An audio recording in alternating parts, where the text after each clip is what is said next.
All right, we can get started. Hi, everyone. My name is Olga Joshi Hansen. I'm Chief Program Officer here at Grantmakers for Education. And on behalf of our Executive Director, Celine Coggins, and other members of our team, I want to thank you for joining us today for the fifth in a series that we have been running in partnership with PDK International and the Spencer Foundation on the future of education. The series itself has spanned a number of topics ranging from kind of re-envisioning the purpose of education to curriculum, assessment, and accountability. And today we're going to be talking about youth, families, and communities as educational leaders. Just as a reminder for those who've joined us, please feel free to drop your name and your affiliation in the chat so that we know who's with us. And without further ado, I'm going to hand it off to Josh Starr from PDK, who's going to be our moderator today. Thank you, Josh. Thank you, Olga. Great to see everybody God, I guess I can't believe it's their fifth webinar in this series. So we started this series with the Spencer Foundation to explore the possibilities around the future of education as we think about what should we be organizing for in the next 25 years. And we have been thrilled to now partner with Grantmakers for Education and Spencer to have conversations about this work and to ask all the right questions and to get smart people from different perspectives to help us think through what we should be doing to better serve our kids and our families, our communities through public education. So, and what I love about these conversations is that it sits in the messy middle between these sort of three these three dynamics that we have in public education. Researchers, and we'll hear about some research today, know a lot about what schools should be doing and could be doing to better serve kids and families and communities. Funders have theories and great ideas that they want to see investments in and say, you know, we really should be doing X, Y, or Z. And then school practitioners and people in district, like, well, here's the reality of what we can actually do, right? And in that middle is what these webinars are all about. And having conversations, which we're not gonna solve all the problems of the world, but teasing out the different issues so that we can think about, here are some steps we could be taking over the next few years to organize ourselves, towards a better and brighter future, is just tons of fun, and I really appreciate and feel very privileged that we are part of this conversation. So today, as Olga mentioned, we've been talking about assessment and accountability, we've been talking about curriculum and standards. Today we really want to talk about communities, and we decided to do something a little different this time. For those of you who've been with us before, we're gonna tell the story of one community, and we're gonna use Anne Ishimaro's work in a fabulous piece about how to really activate folks at the local level to kind of bridge between what it is that Anne describes and then what's been happening in Portland, Maine, with, of course, the great support of the Thenellie May Foundation. So what you're going to see, or hopefully what you're going to hear, is what Anne's big ideas about the work, and then how it's actually been activated in the local community over a long time. So I am thrilled that we have Dr. Anne Ishimaro from the University of Washington. We have Javier Botana from Superintendent of Portland Public Schools in Maine. We have Pius Ali, who actually is in Ghana right now, but he is dialing in from there, who has been a community activist in Portland for a long time, is also on the city council and is the head of Portland Empowered. And I'm sure I'm missing a few other proper accolades and titles in there, Pius. And then we have Alexis Harewood, who's the program officer at Thenellie May, who's been helping make all this happen. So I'm going to first ask Anne to just kind of frame everything up for us, and then I'm going to go to Pius and Javier and then Alexis, and we're going to have a conversation. And if you have questions, put them in the chat, put them in the Q&A, we'll get to them. We want this to be as interactive as possible. But Anne, tell us about your piece, what you've been learning, what you've been seeing, and what we should be thinking about regarding families, communities, and students, and how they should be actively participating in leading school districts going forward. All right. Thank you so much. I'm excited to be here with all of you. Thanks, Dr. Starr, for getting us queued up. As you heard, I'm a faculty member at the University of Washington, also a mom of 3 school-age kids, an auntie, a member of the Asian American community, and also coming from the lands of the Coast Salish here in Seattle, Washington. And so the piece that I wrote is a kind of provocation. I'm going to go ahead and share my screen here very briefly, just to get us queued up. And I'm going to jump us to the takeaway at the end. So if we really think about this as starting from educational leadership, really thinking about this moment to really seize this opportunity to reshape our relationships, to rethink educational leadership in a way that actually expands and doesn't just lead for youth and families of color and communities, but to lead with them. So I think we all know that educators and educational leaders have had a ton on their plates these last couple of years, and it's really showing up. We know that there are a number of superintendents across the country that have left in the past year plus. And there's a report that just came out from RAND that shows that about 26% of superintendents that they surveyed in the fall were planning on leaving soon. At the same time, we also know that districts across the country have really begun to step up to the demands from communities to address the issues of anti-Black racism, of policing and sort of carceral dynamics in schools. And so all of these things have combined, though, to a place where we're starting to see some change, but then we're also kind of sliding back to a lot of the technocratic solutions that haven't served us well in the past. And so one of the things that I suggest that is kind of part of a problem here is that we've been conditioned to think in these boxes. So we have over here, we've got this box of what an educational leader is. Educational leaders have formal titles, they wear suits and ties, they have lots of letters behind their names. They're very skilled at managing and administering the buses and bells, the sort of nitty-gritty of the day-to-day of schooling, and they know what's best for kids. And then over here, we have this other box. And then we often put families, especially families of color, in these boxes.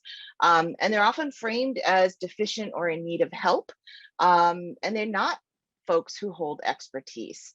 And so what that leads to is a kind of systemic dynamic that contains the expertise of young people themselves, families, and communities. And then over here, we have, what's often portrayed as the instructional core. And students are part of that, but in a very constrained kind of sense. And so we have this kind of youth, family, community engagement box over here that gets contained. And so the provocation really, and the research that I've done and the research that many other scholars have done across the years, is to actually say, hold on a second, let's look more closely at this, to recognize that racially minoritized students, families, and communities are experts on their own learning, on their own communities, on their language, on their cultural practices, and that they also possess insights about the inequities that play out in schools, and also about learning, about thriving in spite of institutionalized oppression, and that they represent a disregarded but potent source of leadership in education that we need more than ever right now. All right, and we are going to get into some specifics around that and what you've been learning, but I want to, when I read Anne's piece and I thought about this, I thought, I first thing I thought of was Portland, Maine, because I have a little bit of experience and knowledge about working with that and, about what that community has done. And Pius has been at the heart of that for certainly more than 10 years. I think 15 years, Pius. I probably should have had my notes on this, but when you came to Portland, right, a number of years ago and started working with the school system and got on the school board, tell me what you found and tell me what's evolved with the deep partnership that exists between the community and the school system in your experience and your story around that. Thank you, Josh. I think when I moved to Portland from New York, I'm originally from Ghana, where I am right now. I came to the US in 2000, and in 2002, I moved to Portland, Maine. I didn't get into the work of working with young people in the community until I think 2004. And at that time, I happened to run an after-school program, and I realized that some of the kids that I work with, their parents don't necessarily understand how to engage the schools. So I started getting the parents to sign a waiver. If a student is in have some challenges, I will go into the schools to speak on their behalf because their parents don't know how to.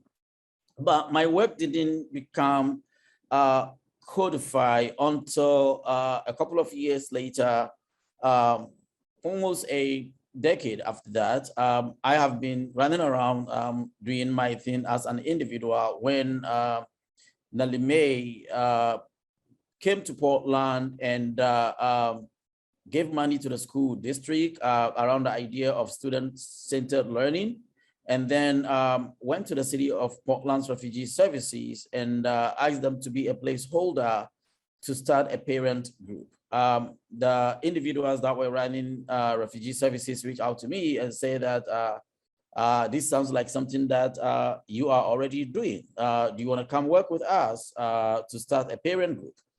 And then we started.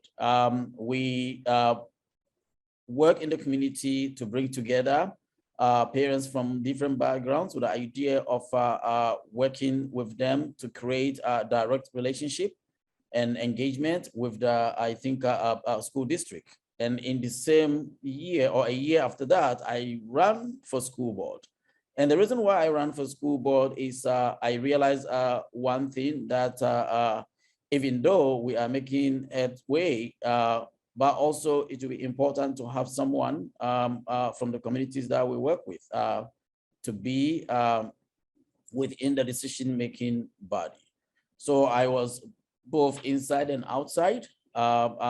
We work with parents for 2 years from the refugee services, and then we migrated to University of Southern Maine, where we expanded the work from just, how do we call it, parent. We added student voice to the mix of what we do.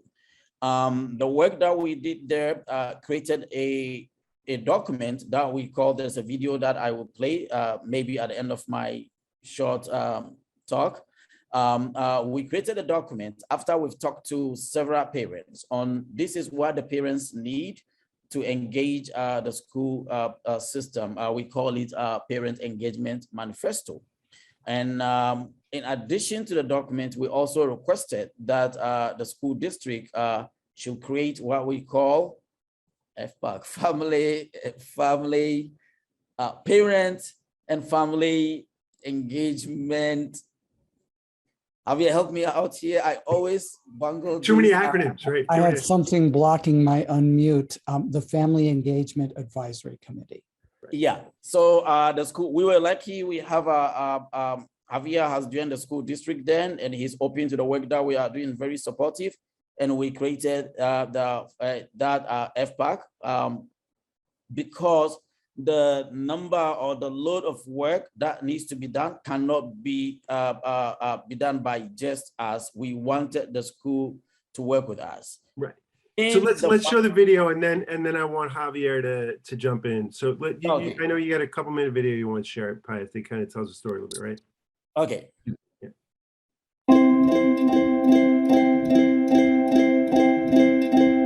The function of Portland Empowered is to reduce barriers and create opportunities so that more parents can be involved in education decision-making, so that more students can be involved. All the parents came out of the shadow. They really expressed themselves because they've been see the principal, they've been see the teachers. We as a school system can do parent engagement better. The Parent Manifesto takes a wide range of voices and puts it into a really concise call to action. This came from parents. This is what parents want from us, and we can act accordingly. We have over 60 different languages and dialects that are spoken within the Portland schools. Because it is the area there is a lot of immigrants. My grandmother's not speaking English. They don't understand how to read a report card. Some parents are behind, so it becomes very difficult to follow the kids. We need to know the teachers. We need to know the school members. To understand better how the school works and how they can be engaged to participate. When parents are involved in students' educational lives, it's just better all around. You need someone to believe in you. The times that I was really interested in a class was when I felt that somebody was invested in me. We came up with a certain type of conversation called Shared Space Cafe. Roundtable discussions, small groups, facilitated often by parent organizers in their native languages. We provide interpretation and translation. We increase the parents' confidence in leading more of that conversation. He's never going to be the school talking and we listen. He's going to be a shared space cafe. It is a safe environment for the parent. Including a wide range of voices. What are we doing well? What are we not doing well? What do they see as the most important issues? From a teacher's perspective, it's a great place. One size all, both for students and for families, just doesn't work anymore. So the manifesto is a really great way to distill what we've heard from countless community members in many different languages, people articulating their own needs, the needs of their family and neighbors that aren't always being met. The manifesto is a result of a year and a half of work, so that can be considered as the success of the first step towards a larger project. So I have this vision of like the Portland empowered staff going around with the manifesto and nailing it to schoolhouse doors, right? This is what you got to do. I love it. And I'm going to want to talk, Alexis, after Javier jumps in about the role that Nellie Mae has played in just seeding this. But Javier, you come to Portland 6 years ago or so, right? Coming from big city Chicago, right? Kind of reform era stuff that, you know, and one of the things I really love about Anne's piece that isn't drawn out enough is this kind of traditional role of superintendent is seen as savior, is, you know, come in on your white horse and you save the district, you have all this expertise. And that's been the model a lot for superintendents out there. Yet you come into this community and describe what you found. Also, we didn't lay out like the demographics and size of Portland, so just give a quick note on that. Like, what did you find in terms of this, the foundation that had been built around engaging and empowering families, and how has it shifted your leadership of the system? Yeah, thank you, Josh. And I don't know about nailing it on the schoolhouse doors, but if you look behind me with all of my other things up there, one of that tall one is the actual manifesto, and it's been up on my wall, or I guess on top of my piece of furniture since I started. So Portland, for those who don't know, is the largest school district in the state of Maine, but we only have under 7,000 students. So, as Josh mentioned, I worked in Chicago, I worked in Portland, Oregon, obviously much larger districts, also the largest district in their state, at 100 times the size, but, has many of the same kinds of challenges that large urban districts have, with the added benefit from my perspective of actually being able to know the players involved at a very intimate level. And, so I think that from the very beginning, one of the things that was attractive to me about this community, Portland is, as I said, 7,000 students, about 50% of our students are white, and the other 50%, just slightly more than 50% are white, and the other 47 or so percent are students who identify as students of color, whether it be two races or Black, Latinx, or Asian, with also a small but very important Native American population. So, having that very rich diversity, 60 languages are spoken, a quarter of our students are students who are English language learners, and about a third are students who come from a home where a family other than English is spoken. And this is in a community that lives in what is still today the whitest state in the country. Over 90%, almost 91% of Mainers are white, and that's down significantly from, the previous census, where I think it was somewhere in the neighborhood of 97%. So even though it's a changing state, you can go for many, many miles and be in a very white state, but Portland is a very different community and has felt like a very different community since before I was here. And I think that the work that Pius described, his doing from 2002 forward is, a representation of the fact that this community has been a diverse community for a number of years. And it's also very much an engaged community, one where, there is a premium on voice and having people at the table. And, I think increasingly through the work that Pius has done and the work that we're trying to move at the district as well is, having that voice truly be representative of the diversity of the district, as opposed to, yeah, we really want to do things for our diverse community, but it's all of the people that have the traditional voices and power structures that are the ones that are articulating what does it mean to do things. And so I think for us to shift increasingly away from looking at, serving diverse population to co-designing the structure that we want to live in with those diverse populations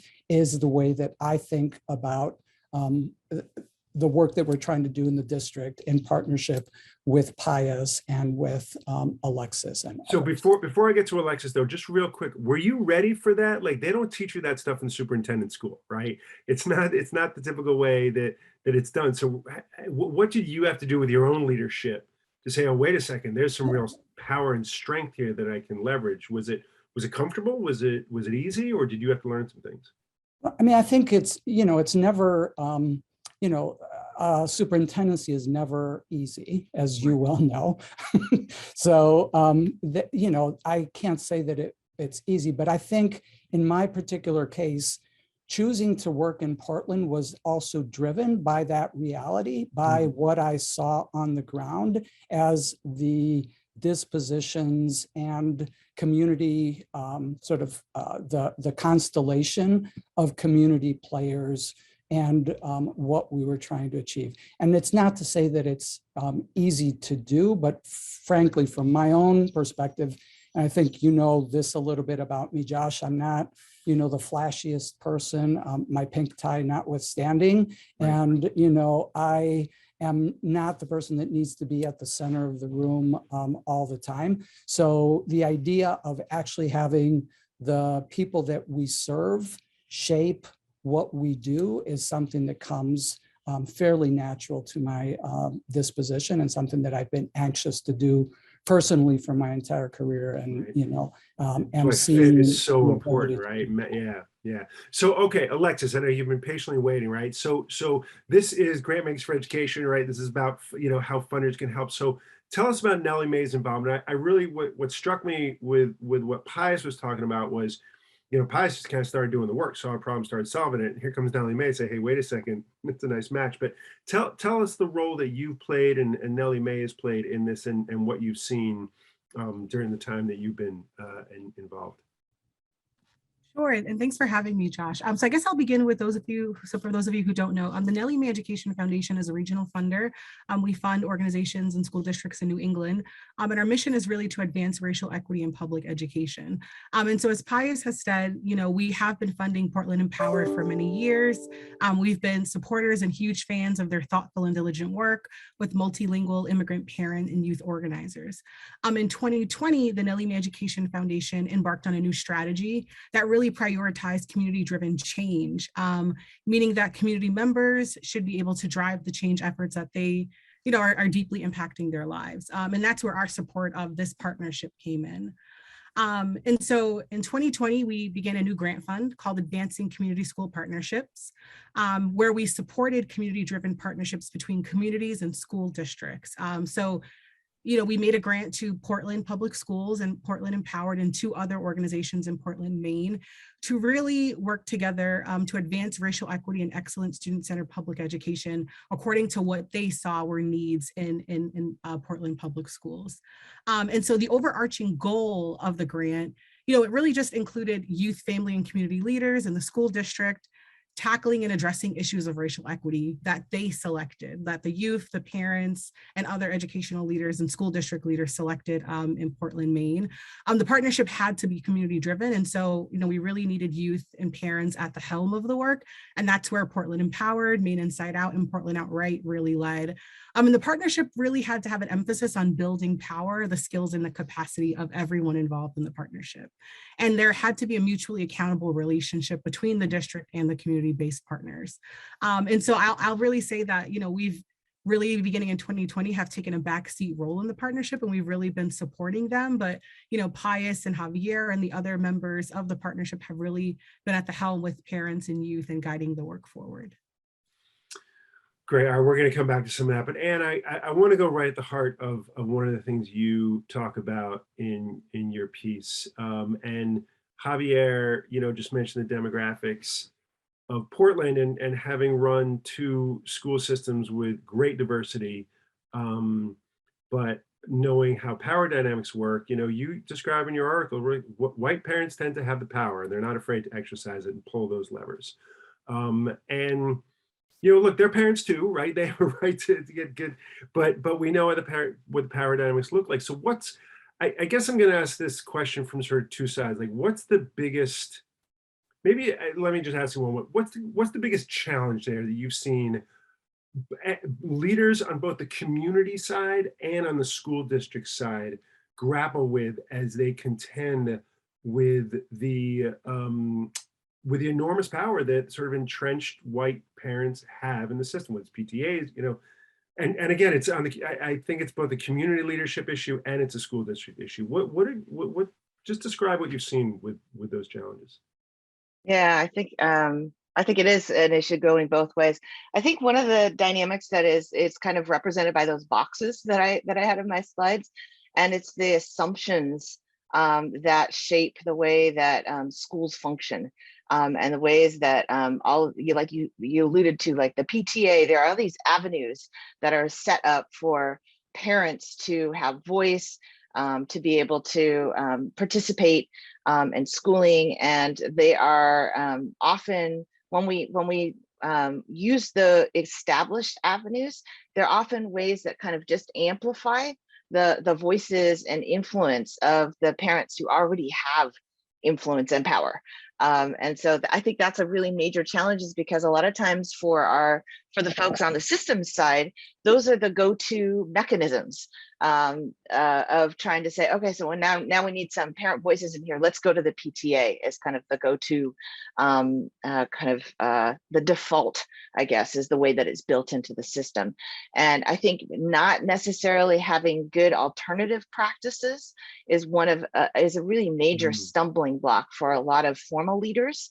And then, for a lot of the community leaders, there are folks who are like, we've been at this for years, for decades sometimes. And one of the things I appreciate that, that all 3 of you said, Pius and Javier and Alexis all said, sort of some of these things were going on already. And so there can be a lot of frustration with feeling like we've been doing these things, we've been saying these things to the district, or we've been saying these things to the system, and people aren't listening. And so it's really, to me, I see just a lot of times educators not having a robust alternative set of practices or approaches for being able to engage with families in different ways. Yeah, I want to drill down on that. And also I should mention, folks, if you have a question or you want us to talk about, like, put it in the chat, please. Talk about those alternative practices just briefly. Like, what are 1 or 2 alternative practices? Because I think, part of it is, I think you're right. People may want to do the right thing. They just may not know how to do it. So give us a couple alternative practices that you've seen leaders on both sides, engaging. Yeah, so I'm thinking about, there's an example that I was just engaging around. So, there oftentimes there'll be some issue arises. So like in one school, there were students really raised a bunch of issues after 2020 about the dynamics that were happening of racism that they were experiencing in their school. And a lot of times administrators will just kind of try to shut those down or sort of disperse or smooth things out. Instead, this one school, they said, okay, they sat down with the students and then they said, what do we need to reshape then? And the students really talked about, okay, well, part of what we need is our teachers to understand our experiences differently. So they developed a professional development together with the students themselves, that then they were able to reshape some of the it wasn't just a one-time thing either. It was like their year of professional development that they were doing in that particular school. So really it's about these processes for not just listening, because I think we do a lot of like, let's just listen, right? But actually then saying, okay, so then how do we need to change something that we're already doing, and to co-design what that is together with whoever is bringing these things to the table, just like Alexis was saying, from the funder perspective, that the folks it's not just bring the issue to the table and then the administrators figure out how to do that, but actually collaborating with young people or families themselves to co-design the change. That co-design, we keep coming back to that. And Pius, I want to ask you a question about some of these practices. So you started doing this work. I mean, you basically community organizing, right? You saw problems, started doing it, started reaching out. But what did you have to learn along the way? I mean, you had to learn something, both your own leadership as well as about the school system, whatever it may be, to enable you to be an effective person in the community who's bringing all these folks together and helping to co-design. So what tell us about like what you specifically had to learn how to do in order to be effective in your role. Thank you very much, Josh. I think I learned how to collaborate, how to work with individuals, identify who is that individual in the school district amongst the leaders who understand the challenges that the families and the students that we are working with. And that person, I think is Grace Valenzuela. Without her, some of the work that we've done will not have come this far. So even though I was on the school board at the beginning, and also I'm working in the community, we still need somebody. And she became that champion that we needed. We meet with her once a month to say, this is what we are doing. These are the challenges that we want to solve. And then she will say, these and that person are the ones that you need to work with in the district. Give us feedback and give us direction from within the school system on who are the individuals who will support some of the issues that our families and students want to tackle. And she's also not quiet about it. She is vocal, and she stands with us whenever we need her. So yeah, I learned how to collaborate with the system that we are trying to change. Right, and we're going to talk about grades in a second. But what about resistance? I mean, here you are coming in, trying to get the schools to be more responsive to the folks that you're talking to. Did you meet any resistance as you were setting out on this journey? A little bit. Sometimes you hear things like, we've been doing this in the same way. Who do they think they are just coming in trying to change it? I think that was some of the resistance that we faced at the beginning, which is when we decided, like, take a step back and see who is it from inside that will help us to undo that way of thinking of this is what we've been doing for generations, and this new group of people are here telling us that it's not working for them. Why do we want to change for them? And yes, we met that resistance, and the way we overcame that was by getting to work with Grace, who is coming from inside the school system. So Javier, talk a little bit about the role that Grace plays, because what I think is important there is also shows how districts need to allocate a resource, right, to support this. I'm curious the role Grace plays, but also, if this is part of the DNA and the expectation of the community in Portland, the school board, whatever else, how do you train principals and teachers? Like, is this, how does this play into your hiring and your training of the folks who are doing the work in the schools so that they can be backing up what you're doing? So there's two parts of that. But Yeah, and first, I want to also just say a couple of things on both what Anne talked about and Pius. I think that I think Anne's point is absolutely right on, that there are the traditional structures through which the sort of central administrations listen, and that does tend to go through some of those structures like the PTO. I think the existence of the structure that Pius described and that he helped to build with Portland Empowered, that eventually led to a parent engagement policy and the parent engagement advisory committee, also gave us an existing structure that was the other way to listen to families that was, really powerful. And we're only now getting into the place where we're actually looking to reshape what PTOs, PTAs look like. And, I'll shout out Kate O'Brien, who's in the audience today and is a parent in Portland schools, who's been very engaged at the PTO level, but is helping us to really lead the diversification of purpose as well as membership in our parent-teacher organizations. That's something that just is starting to take shape this year, and that Pius and the support of the Thenellie May Foundation has been vital for us to be able to build that structure. And then the one thing I'll say about sort of pushback or resistance is, lots of times the way that resistance plays out in traditional bureaucratic structures, and school districts is by saying, we listen and then not doing it. And so I think we are definitely in that same, it is our nature to sort of return to stasis and not do the things that make us uncomfortable, even though we know that they are the right thing to do and agree in principle with them. And so I think that is a reality that we still contend with.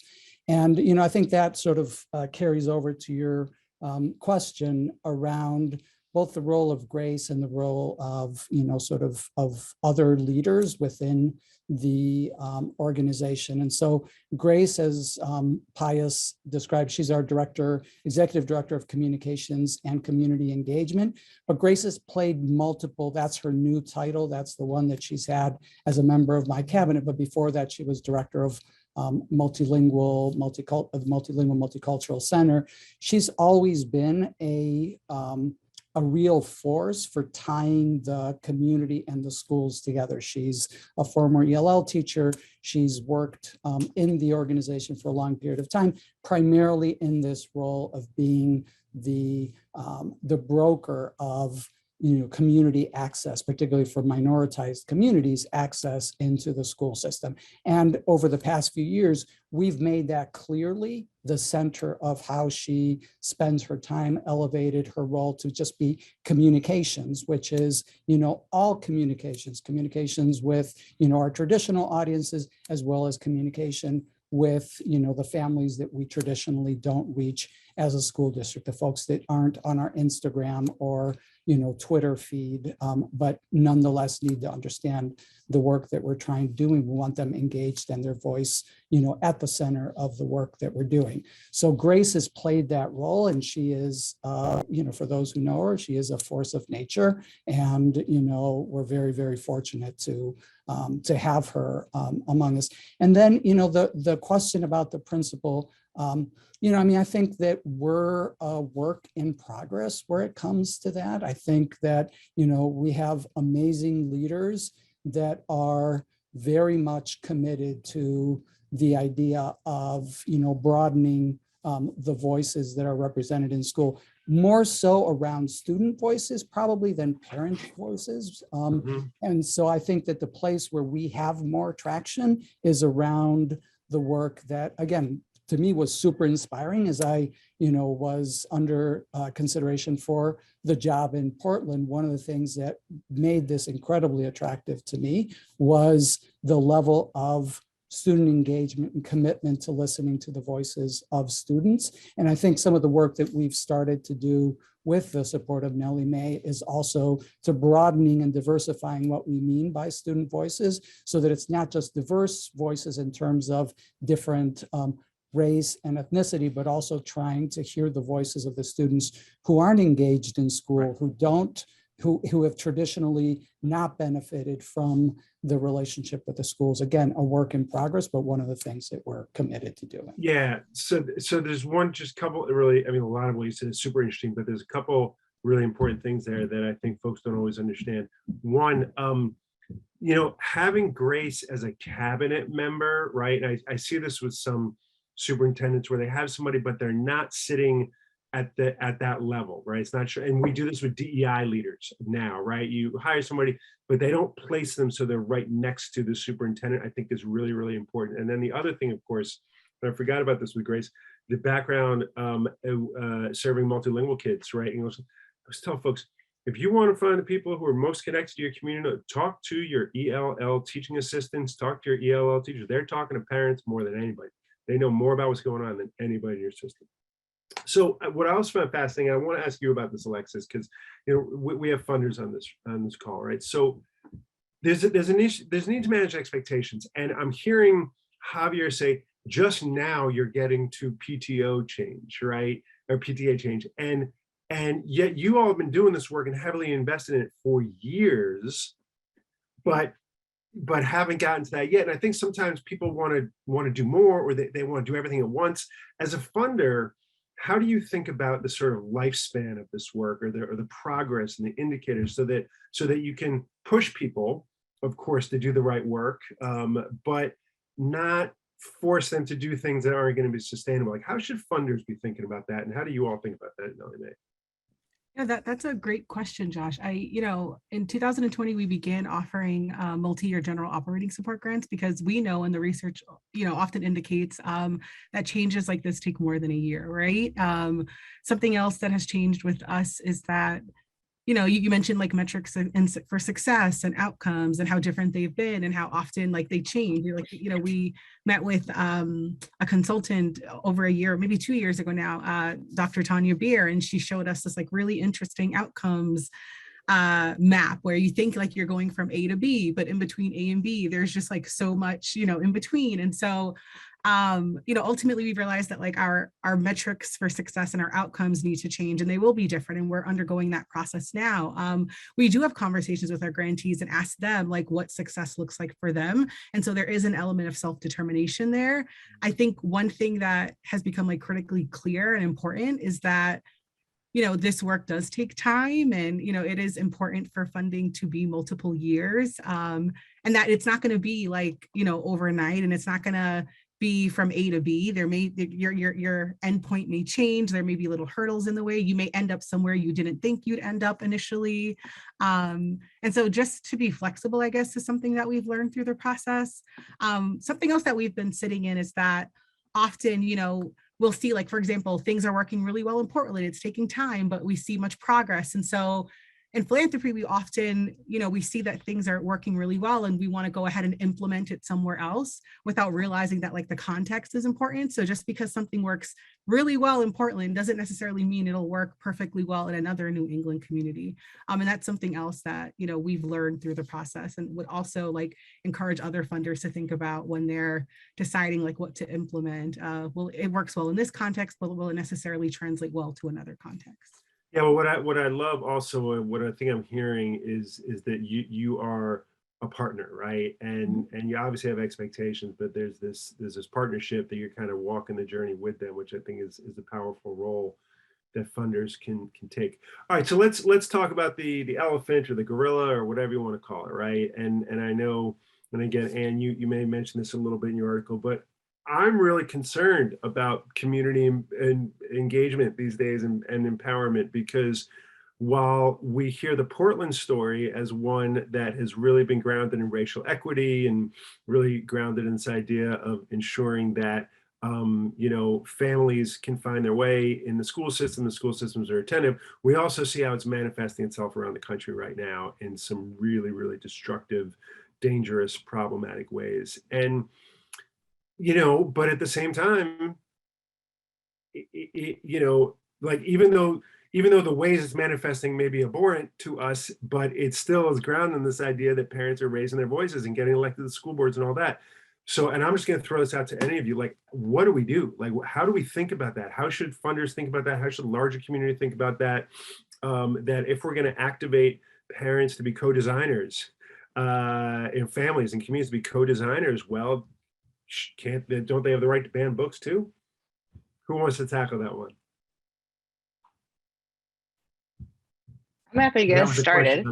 But what's that? Please, Anne, yeah. I'll get us started.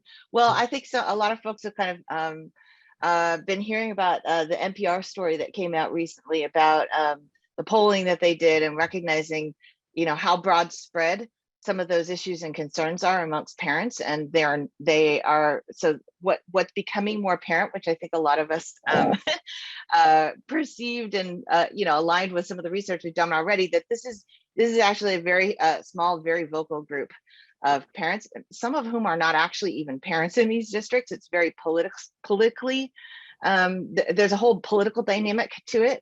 And so, I think one of the things that, I started by talking about this kind of broader trajectory of districts stepping up into and responding to the demands from communities around racial equity.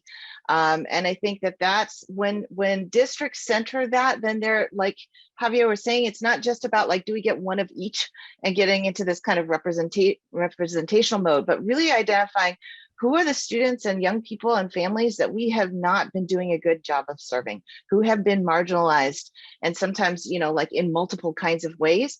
And those are the voices that our systems need to actually center in our efforts to make change.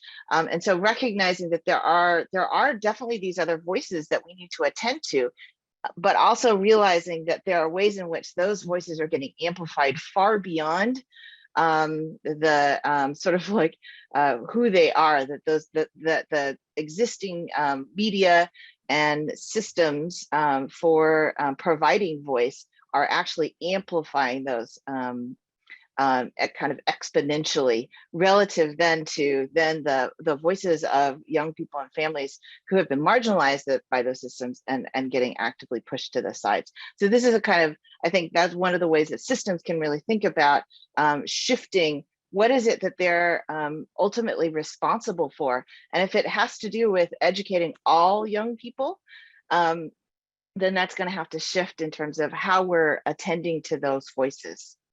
Yeah. So let me, all right, and I appreciate that, and I think, yes, let me just ditto, right? So I guess, Javier and Pius, I'm curious as to, I want to drill down a little bit on this though, right? On the making the link between the co-design work, the collaboration work, the relationship building work, and what happens in the classroom, right? And the idea that your system is about racial equity, but then we know that kids get placed into lower level, some kids get placed in the lower level classes than they should be, or teachers aren't good, white teachers may not be good at engaging kids of color, or the way curriculum choices are made, so how has this sort of co-design, collaborative, relational work actually found its way into the classroom in Portland schools?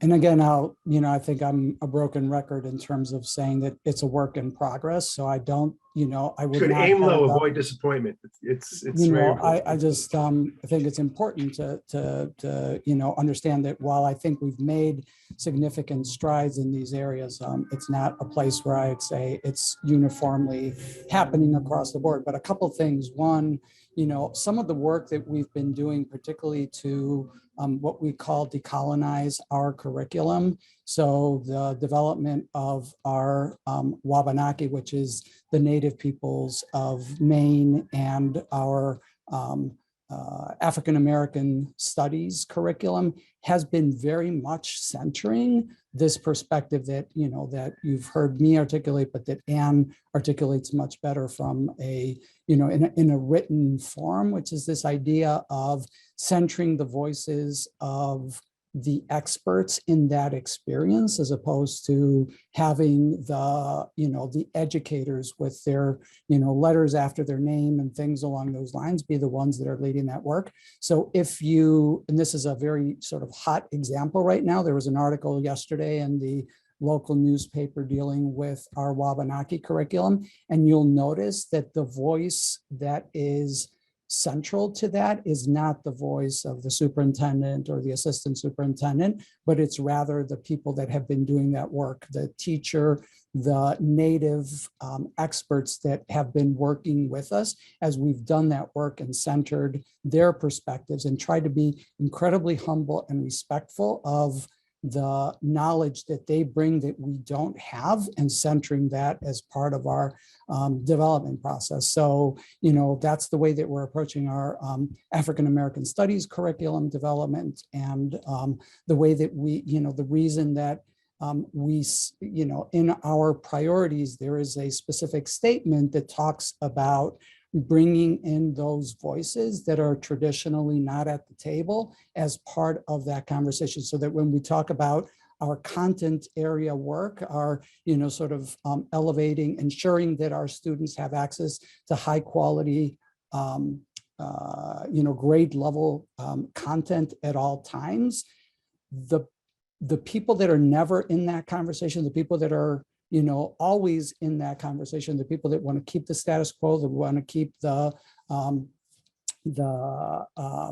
structures and class types that, distinguish and give privilege to some. And so for us to actually help our communities that are marginalized understand why it's problematic that we have all of these different tiers of classes and that their kids are always in the lower tier, and have those voices become strong advocacy voices is part of the work and part of the way that I think that we actually, sort of address that issue. And I want to just also sort of just echo what Anne said in terms of, the answer to your original question about, who's at the table and, who's running for the school board and things along those lines. And, is having students' voices, because we're going to end with what makes me hopeful. The thing that makes me hopeful is, when I look around and look at our kids, white, non-white, there is a tremendous force for change and a powerful voice for inclusion and tolerance and a future that is much brighter than the one that we're currently. We are going to get to that. Pius, you want to? Yeah, and I guess I'm thinking also, like, from your experience as a school board member, right? You're actually setting policy. You're looking at how the sausages are getting made in some ways. What were your expectations? And what have you seen around how this actually plays out in the day-to-day life of schools, in classrooms and in curriculum decisions and in the teaching and learning environment? You're muted. Oh, thank you.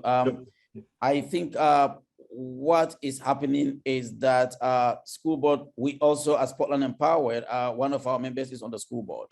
And we have also, the past few years, somebody who is a friend of Portland Empowered was the school board chair, and the one that is school board chair now. What we have done is we continuously to engage school board members. Last summer, our students, we have a 6-week summer program called Reimagine Education. And throughout the process, Avia has been attending their meetings, and we have many what we call adult allies. At the end of the session, they made a recommendation that the district should create student advisory board. A group of students who are mostly students of color, but it also have mainstream white students in the group. And the role of this student advisory board is look at policies that will go back and come into their classrooms. And so what they are saying to the school leadership is, before you pass any policy, before you introduce something new, you want to run it by us. And the reason why we put that is that we realize that our work, even though it goes into the classroom, there's a missing link between how the policies are developed at the school board, and we cannot rely just, or we don't want to leave just the work for the school board members. We also want students to have a voice, and we believe that this is the way that will play out by getting students being an advisory board or advisory group, which is appointed by some of the teachers and leaders in the schools, and most of them are students that we work with. So they look at things and then they give feedback to the superintendent and school board. Yeah. And that will go around and end up in their classroom. Well, what I love is that you know, everything that's being described is sort of baked into the DNA. All this work is, right, and the different entry points that exist.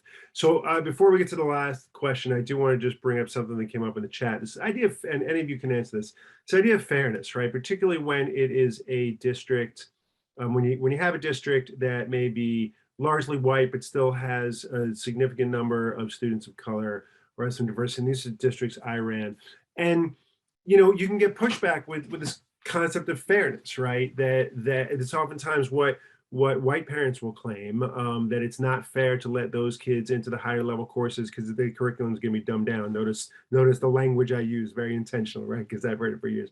Or, you know, it's not fair to put extra money into the, you know, new African-American curriculum when we don't have enough in the Southern one. So like, how do you, just quickly, how do you address this issue of fairness, and what should leaders on both the community side and the school district side be doing to help people understand that there is a better way, and these kind of zero-sum game approaches don't always work? Like, what are some good, maybe alternate practices that leaders should be engaged in to address this issue of fairness?